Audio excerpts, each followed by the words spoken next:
สบายดีสุภูสุคนพบกับส่องภากรในติมแสบสินเก่าสินเคยพี่น้องมื้อนี้แม่บ้านเพิ่นมีเมนูมานำเสนอพี่น้องเมนูแกงส้มเห็ดเพาะใส่ปลาเด้อพี่น้องเด้อนี้เพิ่นก็ได้เตรียมวัตถุดิบมาแล้วเนาะพี่น้องก็มีเนื้อปลามีเห็ดเพาะแล้วก็มีผักเนาะผักติ๋วส้มเด้อพี่น้องมาเฮ็ดส้มใส่แกงเห็ดเพาะเนาะเบื้องนั้นก็สิเป็นผักหอมเนาะผักอีตูหรือว่าผักนางตูเด้อพี่น้องเด้อนี้เป็นเตรียมมาเลยเนาะเตรียมมาใบแล้วเพิ่นก็ข้างน้ำขึ้นเนาะใส่เตาเนาะรอท่าให้น้ำเดือดเนาะก็สิใส่เครื่องปรุงไปบางส่วนเนาะเช่นว่าน้ำปลาแดกเด้อพี่น้องเด้อที่ขาดบ่ได้เนาะในการเฮ็ดอาหารบ้านนาของแม่บ้านภาคกรไอติมนี่เนาะนี่ก็คือน้ำปลาแดกเด้อพี่น้องเด้อนี่ก็ปรุงใส่เครื่องปรุงเนาะพี่น้องเนาะอันนี้บ่มีสูตรตายตัวเด้อพี่น้องเด้อสูตรของแม่บ้านภาคกรไอติมแซ่บเพิ่นเฮ็ดตามความชินเคยที่เพิ่นเคยแต่งมาเนาะอันนี้เป็นแกงส้มเห็ดเพาะใส่ปลาเด้อพี่น้องเด้อนี่หลังจากเพิ่นใส่เครื่องปรุงแล้วเพิ่นก็สิเอาเห็ดเพาะลงพี่น้องเห็ดเพาะลงก็รอท่าให้เห็ดเพาะสุกเนาะเห็ดเพาะสุกแล้วก็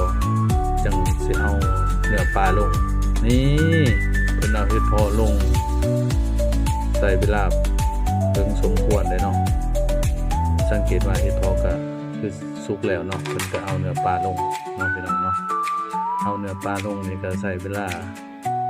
ถึงเติบอยู่พี่น้องรอท่าให้เนื้อปลาสุกเด้อพี่น้องเด้อสุกเนาะแต่บ่ให้เปื่อยแห้งเด้อพี่น้องเด้อบ่ให้เปื่อยหลายมันสิบ่แซ่บพี่น้องรอท่าเนื้อปลาสุกเลยเพิ่นก็สิเอาสมลงเนาะเอาสมลงแล้วก็จังใส่ผักหอมสุดท้ายก็ถือว่าสำเร็จเนาะอันนี้เป็นขั้นตอนในการแต่งกินของแม่บ้านภาคกรไอติมแซ่บฝากในเด้อทุกท่านฝากกดไลค์กด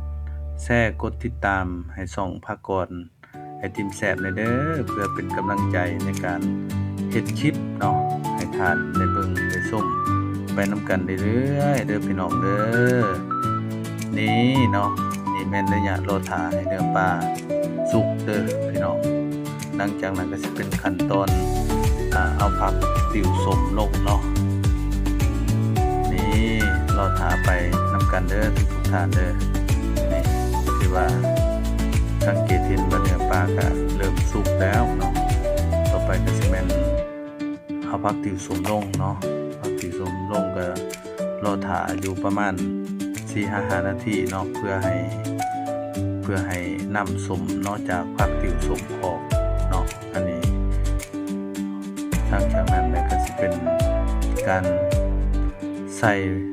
ผักหอมเป็นขั้นตอนสุดท้ายเนาะพี่น้องเนาะนี่มาเบิ่งนำกันเด้อทุกท่านว่าการแต่งกินของแม่บ้านภาคกรไอติมแซ่บนี่ที่ออกมาเป็นหน้าตาแนวใดเนาะพี่น้องเนาะนี่ถือว่าเนื้อปลาสุกเด้อพี่น้องเด้อนี่แม่บ้านก็เอาผักติ๋วส้มลงเนาะพี่น้องเนาะผักติ๋วส้มนี่มันก็หลายชนิดอยู่เด้อพี่น้องเด้อผักติ๋วนี่เด้อเพราะว่ามันจะมีชนิดกินได้กับกินบ่ได้เด้อพี่น้องเด้อนี่เป็นผักติ๋วส้มที่สามารถกินได้เนาะเกิดอยู่ในธรรมชาติเด้อพี่น้องเด้อในเวลาเอาไปหาเห็ดอยู่ตามโคกตามลงเนาะภายหลังที่ได้เห็ดแล้วก็เก็บผักติ๋วส้มมาเลยเนาะอันนี้แม่นบ่ในธรรมชาติเด้อแต่ว่าของภาคกรนี่แม่นเอามาปลูกไว้เลยเนาะอยู่สวนครัวเด้อพี่น้องสิมีตลอดเนาะพี่น้องเนาะนี่หลังจากนั้นก็รอท่าให้น้ำส้มจากผักติ๋วออกเนาะออกใส่น้ำแกงแล้วก็ถือว่าสำเร็จเด้อพี่น้องนี่ขั้นตอนสุดท้ายก็สิเอาผักหอมลงเนาะนี่แม่บ้านเพิ่นก็ทำการเอาผักหอมลงเป็นขั้นตอนสุดท้ายเด้อพี่น้องเด้อนี่เป็นผักนางตูหรือผักอีตูเด้อพี่น้องเด้อนี่ถือว่าเอาผักหอมลงนี่ ใส่เวลาน้อยๆเด้อพี่น้องเด้อมันยุบแล้วก็สามารถปรุงได้เลยเนาะนี่แม่บ้านเพิ่นก็ทำการชิมรสชาติยุกโป้แล้วพี่น้องนี่ขอบอกขอบใจเด้อทุกๆท่านที่เข้ามาเบิ่งมาชมเนาะก็ขอให้ทานจงมีแต่ผลสำเร็จเนาะทุกประการเด้อพี่น้องเด้อนี่แม่บ้านเพิ่นก็ทำการตักเนาะพร้อมเสิร์ฟเด้อพี่น้องเด้อนี่ถือว่ามาเฮาดีสำหรับการเสนอคลิปนี้ก็จบเพียงส่ำนี้เนาะพี่น้องเนาะนี่หน้าตาบ๊ายบาย